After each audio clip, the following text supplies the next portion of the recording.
बहुत समय पहले की बात है। एक घना और विशाल जंगल था। उस जंगल में छोटे बड़े सभी जानवर मिलजुल कर रहते थे। जंगल के बीचों बीच एक बड़ी नदी बहती थी, जिसके किनारे हरे भरे पेड़ और सुंदर झाड़ियां थीं। शेर जंगल का राजा था और उसकी दहाड़ सुनकर पूरा जंगल कांप उठता था। शेर की दहाड़ के सबसे ज्यादा मगरमच्छ और लोमड़ी और गधा बहुत डरता था, क्योंकि जब भी शेर दहाड़ता था तो सबको ऐसा लगता था कि अब जंगल में आने वाली है बड़ी मुसीबत। अब शेर महाराज के सामने कोई हैसियत नहीं है कि महाराज के सामने जाकर उन्हें शांत कर दे। लेकिन इतना शांत जंगल, जहां पर शेर महाराज की एक इशारे से भी एक पत्ती नहीं हिलता, वहां पर एक बिच्छू जो अपनी ताकत, बाल, बुद्धिमत्ता से प्रसिद्ध था। और वो बिच्छू हर जंगल में ऐसा घूमता था कि वही जंगल का महाराजा हो। कभी आज से पहले ये बिच्छू की मुलाकात फिर महाराज से नहीं हुई। सभी जानवर बिच्छू और महाराज को कभी आमने सामने नहीं आने देते हैं। उसके बाद ही सुनसान जंगल हो गया। लेकिन एक दिन उस शांत जंगल में एक ऐसा खतरा आया जिसने सबकी जिंदगी बदल दी। अब बिच्छू पूरी तरीके से बदल गया और वो पूरा पागल हो गया था। पर बिच्छू तो बिच्छू होता है ना। पर एक रात तेज आंधी और बारिश हुई, बिजली चमक रही थी और पेड़ जोर जोर से हिल रहे थे। उसी रात नदी के किनारे की मिट्टी टूट गई और दूर पहाड़ों से बहकर एक विशाल काला बिच्छू जंगल में आ पहुंचा। अब वो पहली जंगल में नहीं रहा। इतनी तेज बारिश होने के चक्कर में वो दूसरी जंगल में बढ़कर चला गया। और वो बिच्छू कोई ऐसा वैसा व्यक्ति नहीं था। तभी बिच्छू अपने अंदाज में बोला, अरे मैं कहां पहुंच गया? चलो कोई ना, अब मैं इसी जंगल पर ही राज करूंगा और यहाँ के जानवर मेरी जान की सेवा करेंगे। अगर जम की सेवा नहीं करी तो मैं उन्हें अच्छा खासा सबक सिखा सकता हूँ। मेरे सामने तो शेर की भी हिम्मत नहीं होती है कि मेरे सामने वहां आ जाए, और मेरे से आप कोई नहीं मिल सकते। मेरा शरीर इतना मजबूत है कि बुलडोजर भी चला दे मेरे शरीर के ऊपर। ये सब हाथी भी आ जाए तो भी मैं अपनी चतुराई, अपनी बुद्धिमत्ता से मैं अपनी विजय प्राप्त कर सकता हूँ। मैंने कड़ी तपस्या करी है, उसके बाद ही मुझे ऐसा शरीर प्राप्त हुआ है। वो कोई साधारण बिच्छू नहीं था। उसका शरीर लोहे जैसा कठोर था, आंखें लाल अंगारों की तरह चमकती थीं और उसकी पूंछ में इतना जहर था कि एक ही वार में किसी भी जानवर की जान जा सकती थी।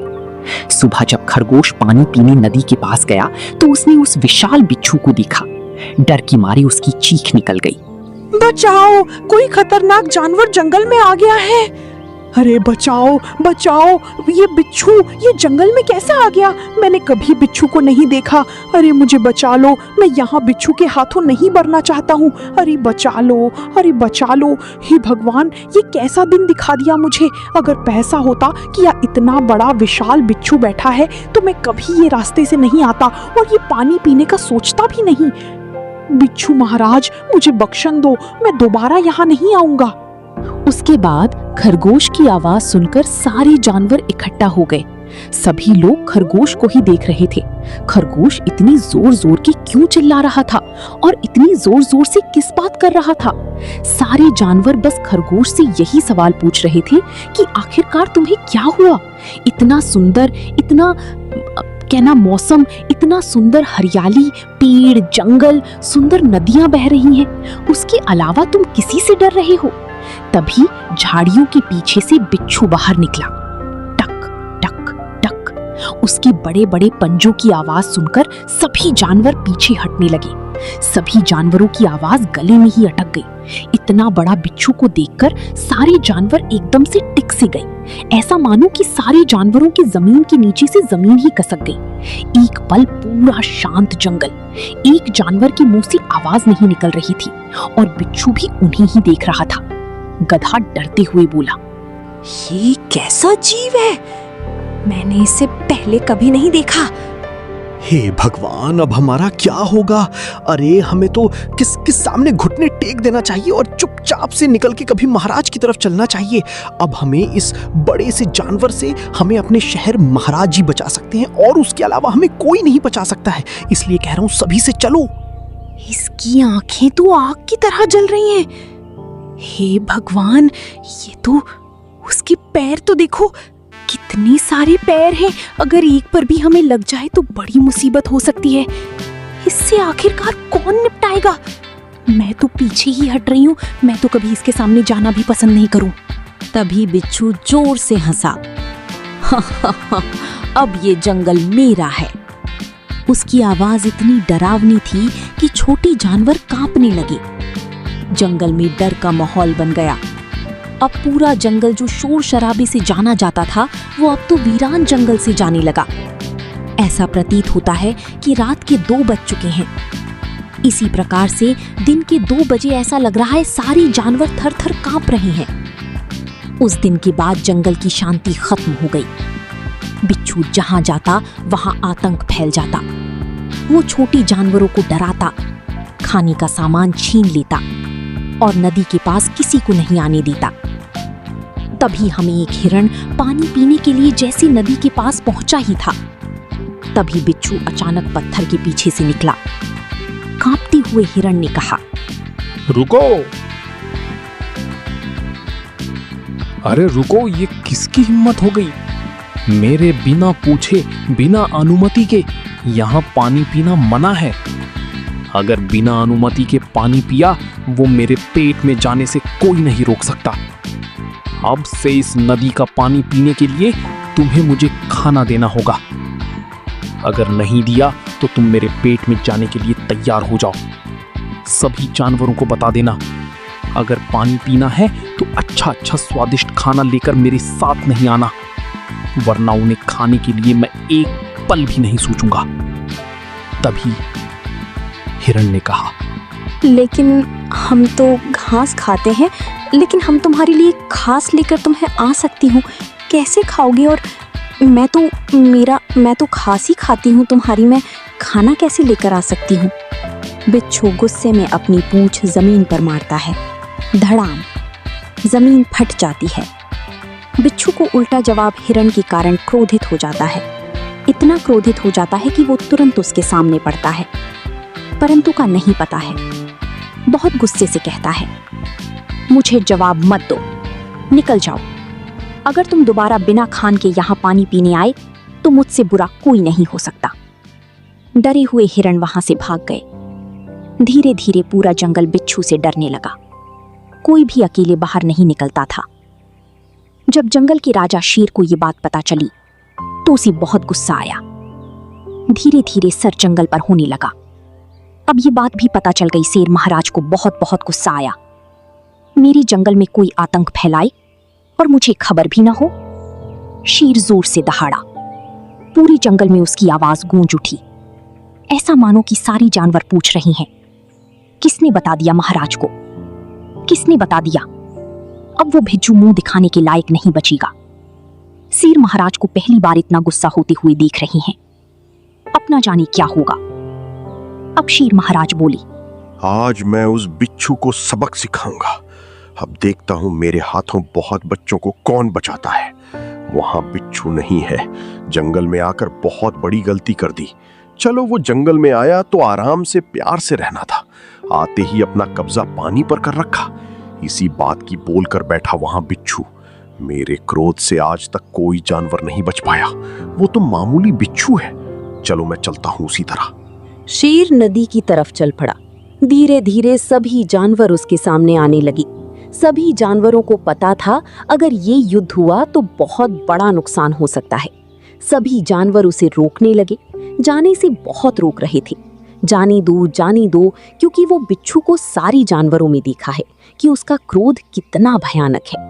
गाना क्रोध है, अगर वो एक टैंक भी मारी तो सामने वाला जीवित नहीं बच पाएगा। रास्ते में सभी जानवर उसे रोकने लगे। महाराज सावधान रहिए, वो बहुत खतरनाक है। महाराज हमें और किसी दिन लड़ाई करनी चाहिए। महाराज आज मत जाओ।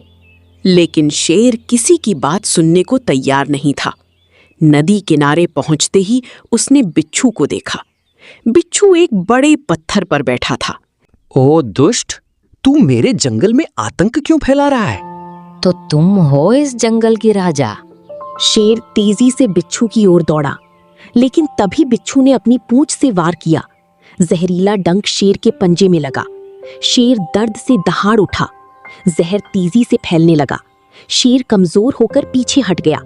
बिच्छू रे मैत्री की बंक मारो शेर महाराज को। परंतु बिच्छू जोर जोर से हंसने लगा। हा हा हा, अब कौन बचाएगा इस जंगल को। शेर पहली बार किसी दुश्मन से हार गया था।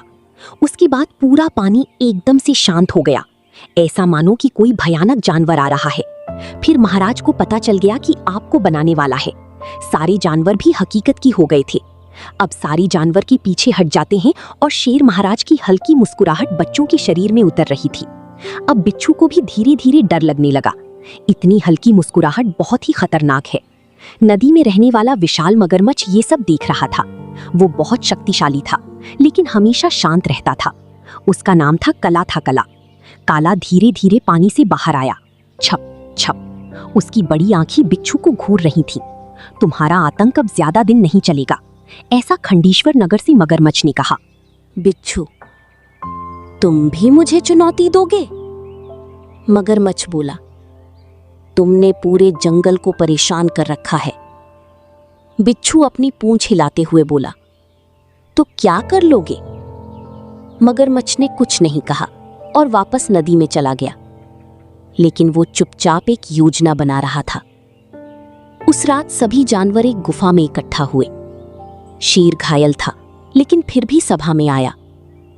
लोमड़ी, अगर जल्दी कुछ नहीं किया गया तो बिच्छू पूरा जंगल बर्बाद कर देगा। गधा, हमें मिलकर लड़ना होगा। तभी मगरमच्छ काला आगे आया। मेरे पास एक योजना है। सभी उसकी ओर देखने लगे। बिच्छू बहुत ताकतवर है, लेकिन उसकी सबसे बड़ी कमजोरी उसका घमंड है। शेर बोला, क्या करना होगा? मगरमच्छ मुस्कुराया। उसे नदी में लाना होगा। बिच्छू का जाल में फंसना। अगले दिन खरगोश जानबूझकर बिच्छू के पास गया। खरगोश, अरे बिच्छू महाराज, सुना है आप सबसे ताकतवर हैं, लेकिन नदी के उस पार कोई आपको कमजोर कह रहा था। बिच्छू गुस्से में लाल हो गया। कौन है वो? नदी के बीच रहने वाला मगरमच्छ। आज मैं उसे खत्म कर दूंगा। वो तेजी से नदी की तरफ बढ़ा। नदी के बीच में मगरमच्छ उसका इंतजार कर रहा था। बिच्छू गरजा, आज तुम्हारा अंत होगा। बिच्छू पत्थरों पर कूदता हुआ मगरमच्छ तक पहुंचने लगा, लेकिन उसे नहीं पता था कि वे पत्थर फिसलन भरे थे। अचानक उसका पैर फिसला। बिच्छू नदी में गिर गया। आखिरी लड़ाई। बिच्छू तेजी से तैरने की कोशिश करने लगा, लेकिन उसका भारी शरीर उसे नीचे खींच रहा था। तभी मगरमच्छ उसकी ओर बढ़ा। अब खत्म हो गया तुम्हारा आतंक। बिच्छू ने गुस्से में अपनी पूंछ से हमला किया, लेकिन मगरमच्छ ने उसका वार बचा लिया। फिर उसने अपनी मजबूत जबड़ों से बिच्छू की पूंछ पकड़ ली। बिच्छू दर्द से चीख उठा। नहीं। नदी में जोरदार लड़ाई होने लगी। पानी की बड़ी बड़ी लहरें उठने लगी। किनारे पर खड़ी जानवर डरती हुई सब देख रही थी। शेर बोला, काला जीत जाएगा। मगरमच्छ ने पूरी ताकत लगाकर बिच्छू को पानी के अंदर खींच लिया। कुछ देर बाद नदी शांत हो गई। फिर धीरे धीरे मगरमच्छ पानी से बाहर आया, लेकिन बिच्छू कहीं दिखाई नहीं दिया। फिर धीरे धीरे मगरमच्छ पानी से बाहर आया, लेकिन बिच्छू कहीं दिखाई नहीं दिया। सभी जानवर खुशी से चिल्लाने लगे, जंगल बच गया। जंगल में फिर आई खुशी। बिच्छू के खत्म होते ही जंगल में फिर से शांति लौट आई। जानवर खुशी खुशी रहने लगे। नदी फिर सुरक्षित हो गई। शेर ने मगरमच्छ काला को धन्यवाद दिया। आज तुमने साबित कर दिया कि असली ताकत सिर्फ बल में नहीं, बुद्धि में भी होती है। मगरमच्छ मुस्कुराया। अगर सब मिलकर साथ रहें तो कोई दुश्मन बड़ा नहीं होता। उस दिन के बाद जंगल के सभी जानवर एकजुट होकर रहने लगे और उस खतरनाक बिच्छू की कहानी जंगल में हमेशा के लिए एक चेतावनी बन गई। शिक्षा, घमंड और आतंक ज्यादा समय तक नहीं टिकते। एकता और बुद्धिमानी से सबसे बड़े दुश्मन को भी हराया जा सकता है।